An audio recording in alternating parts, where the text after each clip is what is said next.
ẹ já máa fi yìí kí wá pé a kú dédé àsìkò yìí níbi yòówù kí ẹ ti láǹfààní láti máa darapọ̀ mọ́ wa lórí ìkànnì àrólé bàbá 1010 TV2 ìkànnì tó gbóúnjẹ fẹ́gbẹ́ tó tún gbà wò bọ̀ látàrí ìròyìn ajá balẹ̀ yìí tẹ́lẹ̀dùmarè tó fi jíǹkí wa lórí ìkànnì aláyọ̀ tẹwà yìí mo máa ń ṣe ládùúrà pé ojú tẹ fún wa ojú náà ní fọ́ etí tẹ fún gbọ́ wa etí náà kò ní di láṣẹ lọ́wọ́ Elédùmarè ìròyìn fún ti àsìkò yìí ọ̀nà làṣẹ bẹ́ẹ̀ tá a mú wá sáwọn àgbà ní adédè ẹ̀yìn má ṣí àgbà ọ̀lẹ ni ká máa sísọ lójú eégún pẹ̀lú bí ìròyìn náà ṣe wà ní ọlọ́kan òjọ̀kan lórí ètò fún tásìkò yìí orúkọ níròyìn kò wáyé padà àyànfẹ́ Elédùmarè yìí náà ni ẹgbọ́ kókó tí ń bẹ nínú ìròyìn ṣáájú ká tó máa pẹ̀kẹ́lu ẹ̀kúnrẹ́rẹ́ rẹ̀ báyìí. Ìwà tó tàbùkù iléeṣẹ́ ọmọ ogun ilẹ̀ yìí gbà lẹ́wù Àtíkù àti Bọ̀dé George ló sọ̀kò ọ̀rọ̀ síléeṣẹ́ àwọn ọmọ ogun ilẹ̀ yìí pẹ̀lú bí àwọn kan ṣe pàréèdì láti ṣe ẹ̀yẹ fún ọmọ ààrẹ Bọ́lá Ahmed Tinubu ní ìpínlẹ̀ Ògùn èyí tí ń ṣe Ṣèyí Tinubu. Ẹ máa ṣeun púpọ̀ o ẹ kú àdúrótì mi nígbà ìṣòro. Délé Fárótìmí ló bú sẹ́kún tó fi ṣe ìdúpẹ́ lọ́wọ́ àwọn ọmọ orílẹ̀-èdè Nàìjíríà lórí ọ̀rọ̀ owó tó tó 180 million táwọn oníjìbìtì orí ayélujára tí wọ́n wọ́ọ̀kì rẹ̀ kúrò lásùnwọ̀n NGO ti Ferry Darkman níṣe ló ti fohùn lédè báyìí wípé àwọn ti rí 78 million naira gbà padà nínú owó ọ̀hún. Iléeṣẹ́ ọlọ́pàá ìpínlẹ̀ Nasarawa ṣe ìkọlù sí ibùba àwọn ajínigbé wọ́n dóòlà ẹ̀mí àwọn arìnrìn-àjò 3 ní ìpínlẹ̀ náà. Ọ̀dájú abiyamọ kan rèé èyí tó fipá bá ọmọ ọdún 13 láṣepọ̀ tọmọ náà sì tún wá jẹ́ afọ́jú ní ìpínlẹ̀ Delta ṣùgbọ́n tí ọwọ́ ti tẹ̀ báyìí. Nínú ìròyìn tó farapẹ́ èyí tí mo mú wá ṣáájú yìí ní ìpínlẹ̀ Èkìtì ọwọ́ tẹ bàbá ẹni ọdún 24 kan ètò náà fipá bá ọmọ ọdún 13 láṣepọ̀ ní ìpínlẹ̀ ọ̀hún. Nínú ìròyìn ti Yorùbá Nation níṣẹ́ ni wọ́n ti ń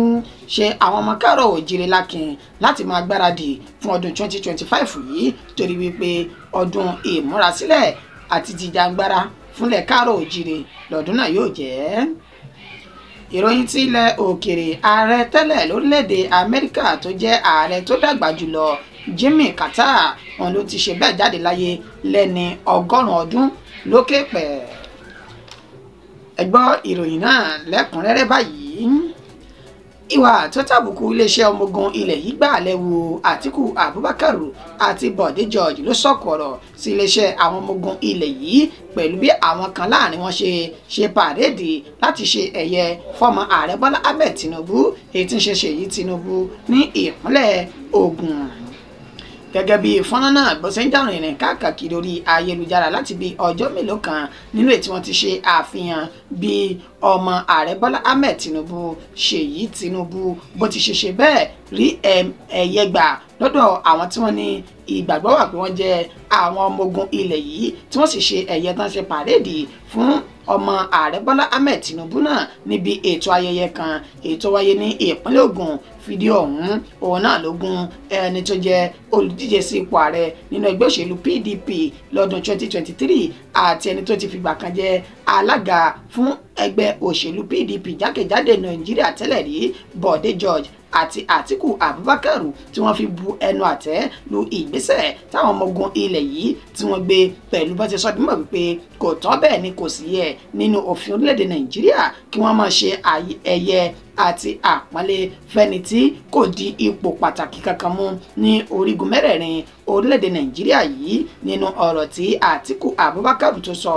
látẹnu ẹni tó jẹ́ olùdámọ̀ràn pàtàkì fún lórí ètò ìròyìn Paul Ube ètò fìlédè síta ó sọ nímọ̀ wípé ìwà táwọn ọmọ ogun ilẹ̀ yìí àti èyí tí Ṣèyí Tinubu ti ṣe ọmọ ààrẹ Bọ́lá Ahmed Tinubu èyí tí wọ́n jọ wù yìí ó ta àbùkù iléeṣẹ́ ọmọ ogun ilẹ̀ yìí torí wípé kán tó lè ṣerú nǹkan bẹ́ẹ̀ fún ẹnikẹ́ni lórílẹ̀‐èdè Nàìjíríà ó gbọ́dọ̀ jẹ́ ẹni tó di ipò pàtàkì kan mú ní orílẹ̀‐èdè yìí ó ní síbẹ̀ wọ́n tún wá kóra wọn síta pẹ̀lú ìbọn lọ́wọ́ tó fi ṣe àyẹ́sí fún Ṣèyí Tinubu wọn ní gbogbo ìwà yìí wọn ní kò bá òfin mu tó sì tako ìlànà àti òfin èyí náà wá fà á tí Àtíkù Abubakar tó fi wá ní àwọn dúró de èsì láti iléeṣẹ́ àwọn ọmọ ogun ilẹ̀ yìí kí wọ́n wá sọ tí wọ́n mọ̀ nípa ọ̀rọ̀ ọ̀hún torí pé ìwà táwọn ọmọ ogun ilẹ̀ yìí náà wù nínú aṣọ pẹ̀lú ìbọn òun ló ṣe bẹ́ẹ̀ tó tàbùkù iléeṣẹ́ ọmọ ogun ilẹ̀ yìí pẹ̀lú bí ó ṣe sí inú tó jọ bẹ́ẹ̀ nínú òfin wáyé o nígbà tí àwọn tó súnmọ́ ẹbí ààrẹ Bọ́lá Ahmed Tinubu tí wọ́n máa fi hùn léde lẹ́ni tí ó ní ká fi orúkọ bo òun ní àṣírí ó sọ dúnmọ̀ wípé ṣe é ráwọn tẹ́ rí nínú aṣọ ọmọ ogun ilẹ̀ yìí kì í ṣe àwọn ọmọ ogun ilẹ̀ yìí tí ìjọba àpapọ̀ buwọ́lù ó ní orúkọ tàwọn ó ní Nigeria Cadet Network tó jẹ́ pé wọ́n kàn wà ní abẹ́ àsíá ni wọn kò bu ọwọ́ lù wọ́n ó sì ní àwọn ọ̀dọ́ langba èyí tí wọ́n mọ rírì àti pàtàkì iṣẹ́ takuntakun èyí tí Ṣèyí Tinubu tó ti ṣe fún wọn ní orílẹ̀-èdè yìí ó ní wọ́n ṣe ẹ̀yẹ náà fún Ṣèyí Tinubu wípé kì í ṣe iléeṣẹ́ àwọn ọmọ ogun ilẹ̀ yìí tó jẹ́ ti ìjọba tí wọ́n bu ọwọ́ lù nígbà tí ẹni tó jẹ́ agbọ̀jẹ̀ àti ọ̀jìnmí nínú ètò òṣèlú kan náà ètí ó pe orúkọ rẹ̀ ní Amina Yusuf tó náà yóò máa sọ̀rọ̀ ó ní ìwà náà ló tàbùkù iléeṣẹ́ ọmọ ogun ilẹ̀ yìí o tẹ́ ẹ̀ bá tètè jáde kẹsàn báwọn ènìyàn náà ṣe jẹ́ níṣe ni ló bu àbùkù èyí tó tóbi fún iléeṣẹ́ ọmọ ogun ilẹ̀ yìí àti Ṣèyí Tinubu tó jẹ́ ọmọ ààrẹ Bọ́lá Ahmed Tinubu tí kò sì dipò kankan mú lórílẹ̀‐èdè Nàìjíríà ṣùgbọ́n tí ń jayé ọlọ́ba. Ẹ máa ṣeun púpọ̀ o ẹ kú àdúrótì mi nígbà ìṣòro. Délé Fárótìmí ló bú sẹ́kún gbàgàdà bẹ́ẹ̀ tó fi ṣe ìdúpẹ́ lọ́wọ́ àwọn ọmọ orílẹ̀‐èdè Nàìjíríà. Ọ̀jìnmí agbẹjọ́rò tó tún jẹ́ ajàfẹ́tọ̀ọ́ ọmọnìyàn Délé Fárótìmí ó ní ó fi ohun ìdúpẹ́ tó fi léde síta lẹ́yìn tí ó kúrò lákàtà àti ọgbà ẹ̀wọ̀n ní ìpínlẹ̀ Èkìtì tẹ́ ẹ bá gbàgbé Délé Fárótìmí àti àgbà ọ̀jẹ̀ agbẹjọ́rò SAN Délé Afẹ́ Babalọ́lá ó ní wọ́n jọ ní èdè àìyedè lórí ẹ̀sùn pé wọ́n fi ìbanilórúkọjẹ́ kan Délé Fárótìmí èyí tó fi kan Afẹ́ Babalọ́lá náà nínú ìwé rẹ̀ kan èyí tó gbé jáde láìpẹ́ yìí ní inú oṣù táwa yìí tí ń ṣe ọjọ́ kẹta ó ní wọ́n fi páńpẹ́ òfin gbé Délé Fárótìmí tó sì bára rẹ̀ ní ọgbà ẹ̀wọ̀n ní ìpínlẹ̀ Èkìtì kó tó di wípé adájọ́ wọn wá fi ààyè bẹ́ẹ̀lì rẹ̀ lẹ̀ ní 20 oṣù tá ń lò lọ́wọ́ yìí nínú ìtàn tí ní kó lọ́ọ́ rí tọ́jú mílíọ̀nù lọ́nà 30 náírà àti àwọn onídùúró tó sì mú gbogbo ẹ̀ṣẹ̀ nínú ètò ti gba ìtúsílẹ̀ wàyí o Ọ̀jìnmí agbẹjọ́rò náà ó ní ó wá bọ́ta síta báyìí tó sì wáá fi ẹ̀mí ìmoore ẹ̀ tó fi wá ran àwọn ọmọ orílẹ̀-èdè Nàìjíríà lórí pé ó sọ pé wọ́n dúró tì òun gbangban lásìkò ìṣòro oní tí kì bá ṣe wípé ẹ̀yin tẹ́ jẹ́ aládùúrótì tẹ́ jẹ́ kóhun yín kó wọ jìn lásìkò tó ń wà ní àtìmọ́lé yìí níṣe ni níta àbámọ̀ wí kò bá ti yàtọ̀ wọn ò bá ti fi orílẹ̀-èdè Nàìjíríà wọn ò bá ti fi hàn òun náà ó ní ṣùgbọ́n ẹ̀rọ ti ẹ̀yà mi bẹ́ẹ̀ lẹ́ẹ̀rọ ti ẹ̀sìn mi ẹ̀sìn sí aládùúrótì mi ló bá bú sẹ́kún gbàgàdà wípé orílẹ̀-èdè yìí kò bá ti fojú tó náà rí pọ̀npọ̀n náà yàn ṣùgbọ́n ẹ̀yin tẹ́ dúró tì òun tẹ́ jẹ́ kí òun yín kó dákẹ́ nígbà kankan ó lè jẹ́ aládùúrótì àti olùrànlọ́wọ́ pàtàkì tẹ́ mú un yọ kúrò ní àtìmọ́lé àti ọgbà ẹ̀wọ̀n èyí tí wọ́n fi òun sí yìí fídíò náà ń bẹ́yìn àyín lẹ́yìn tá fún yín tẹ́ fún ojú lóúnjẹ. We stopped being human because we became Nigerians. They divided us and we fell for it. Because you wouldn't see me as a Yoruba man, you spoke for me. Because you wouldn't see me as a Christian, you spoke for me.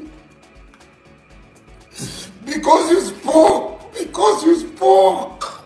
because you spoke.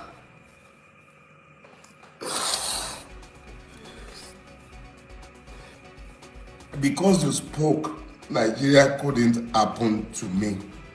Because you spoke. The only reason Nigeria couldn't happen to me is because you spoke. You spoke. That is why Nigeria couldn't happen to me. And yeah, Nigeria couldn't happen to me. Emu, Eki, Bidero record. You found your voices. Lórí owó tó tó 180 million táwọn oníjìbìtì orí ayélujára tán wọ́ọ̀kì rẹ̀ kúrò lásùnwọ̀n NGO ti Ferry Darkman níṣe ni ó ti fóun léde wípé àwọn ti rí 78 million naira gbà padà lára owó ọ̀hún. bẹ́ẹ̀ bá gbàgbé a ti mú ìròyìn kan wá fún wa ṣáájú àkókò yìí nínú èyí tí ẹni tó jẹ́ gbajúgbajà lórí ayélujára Martins Otse tọ́pọ̀lọpọ̀ mọ̀ sí Very Dark Man VDM tó ti fi ìròyìn kan léde wípé àwọn oníjìbìtì orí ayélujára kan ó ní wọ́n ti tọwọ́ bọ àsùnwọ̀n NGO òun èyí tí àwọn èèkàn ìkànnì orílẹ̀-èdè Nàìjíríà tí wọ́n bá dáwọ́jọ sí nínú ètò àti rí gbajúgbajà olórin àti ẹni tó ń gbóni jáde Don Jazzy tóun náà ti fi mílíọ̀nù lọ́nà ọgọ́rùn-ún náírà kalẹ̀ gẹ́gẹ́ bí owó ìkúnlọ́wọ́ fún un nígbà tí ó di ọjọ́ àbámẹ́ta yìí ó ní Very Dark Man fi òun náà léde wípé àwọn oníjìbìtì kan lórí ayélujára wọ́n ti tọwọ́ bọ àsùnwọ̀n ọ̀hún nílé tí wọ́n ti kó owó tó jẹ́ 180 million jáde tó sì ní ọwọ́ ti tẹ ẹnìkan báyìí nígbà tó tó sọ di mọ̀ wípé ní inú ọkọ̀ ojú bàálù táwọn ọkọ̀ ojú òfurufú èyí tí àwọn wà ní ọjọ́ náà níṣẹ́ làwọn gbéra lọ sí ìpínlẹ̀ Plateau ní Jọ́ọ̀sì táwọn tó ti fẹ́ lọ mú ẹlòmíì tó jẹ́ àfúrásì ọ̀daràn táwọn mọ̀ nípa ọ̀rọ̀ náà báyìí ní sẹ́rí Very Dark Man ló ti fi ọ̀rọ̀ míì léde lánàá òde tí ń ṣe ọjọ́ kọkàndínlọ́gbọ̀n nínú oṣù tá a wà yìí lójú òpó ayélujára Instagram rẹ̀ nílé tó ti sọ dímọ̀ wípé ó ń dúpẹ́ púpọ̀ lọ́wọ́ àwọn ọmọ orílẹ̀-èdè Nàìjíríà lórí àdúró tiwọn àti àkíyèsí wọn lórí ọ̀rọ̀ náà ó ní báyìí mo láyọ̀ láti sọ fún yín wípé owó tó tó 78 million naira làwọn ti rí gbà padà lọ́wọ́ àwọn oníjìbìtì ọ̀hún nígbà tó oníjìbìtì náà ti sọ di mímọ̀ pé ẹni tó ṣiṣẹ́ ọ̀hún gan-an tó jẹ́ olórí àwọn oníjìbìtì ó ti wà ní orílẹ̀-èdè Ghana tó sì sọ dímọ̀ pé láìpẹ́ yìí àwọn yóò tún tẹ bàálù létí lọ sí orílẹ̀-èdè Ghana níbi táwọn yóò ti lọ fi páńpẹ́ òfin mú ẹni tí ó wu ìwà náà tí gbogbo owó náà yóò sì pé sí àsùnwọ̀n òun. Some people that I did not think would call to check up, they've called to check up, so I really want to say thank you. And also I want to thank God for the progress so far. We have been able to recover 78 million, even though the suspect pointed that the person that I did it with has run to Ghana. So hopefully we'll be going to Ghana very soon. And when they did an analysis on the website, this is what we found. Top threat countries and region because... iléeṣẹ́ ọlọ́pàá ìpínlẹ̀ Nasarawa ṣe ìkọlù sí ibùba àwọn ajínigbé wọ́n dóòlà ẹ̀mí àwọn arìnrìn-àjò mẹ́ta táwọn ajínigbé náà tí wọ́n jí gbé. iléeṣẹ́ ọlọ́pàá ti ẹ̀ka Gitata ìjọba ìbílẹ̀ Karu ní ìpínlẹ̀ Nasarawa ọ̀nà ti fi ìròyìn náà léde lọ́jọ́ àbámẹ́ta tí ń ṣe ọjọ́ kejì-dín-ní-ọgbọ̀n inú oṣù tá à ń lò lọ́wọ́ yìí pẹ̀lú bá ṣe sọ di mọ̀ wípé àwọn ajínigbé ni wọ́n dá ọkọ̀ tó ń ṣe ìrìn àjò nínú ìtàwọn mẹ́ta kan wà nínú ọkọ̀ náà èyí tí wọ́n pe orúkọ àwọn mẹ́tẹ̀ẹ̀ta ní Abdulsalam Shuaibu, Sani Shuaibu àti Blessing Okorie tí wọ́n ní wọ́n dá ọkọ̀ wọn dúró wọ́n sì jí wọn gbé wọ inú igbó sálọ. Ní kété tí wọ́n gbọ́ ìròyìn yìí ó ní wọ́n pa kìtìmọ́lẹ̀ tẹni tó sì jẹ́ kọmíṣánná ìyún ọ̀gá àgbà wọn agbófinró ìpínlẹ̀ Nasarawa tó pàṣẹ fún iléeṣẹ́ ọlọ́pàá ẹ̀ka ti Gitata yìí ní ìjọba ìbílẹ̀ Karu wípé kán tètè pa kìtìmọ́lẹ̀ kí wọ́n lọ rí dóòlà ẹ̀mí àwọn ènìyàn náà. Nígbà tí wọ́n ṣe báyìí ó ní àwọn agbófinró náà ni wọ́n dì hámọ́ra ogun tó sì wọ ibùba àwọn ènìyàn náà lọ gẹ́gẹ́ bí wọ́n ṣe sọ di mọ̀ wípé ní òpópónà Kaduna sí Kẹfì ó ní wọ́n ti jí àwọn ènìyàn náà gbé nígbà tí alukoro iléeṣẹ́ ọlọ́pàá ìpínlẹ̀ Nasarawa Rahman Nasser tó fìdí ìṣẹ̀lẹ̀ náà múlẹ̀ wípé ní kété táwọn gba ìpè lọ́tọ̀dọ̀ ọ̀gá àgbà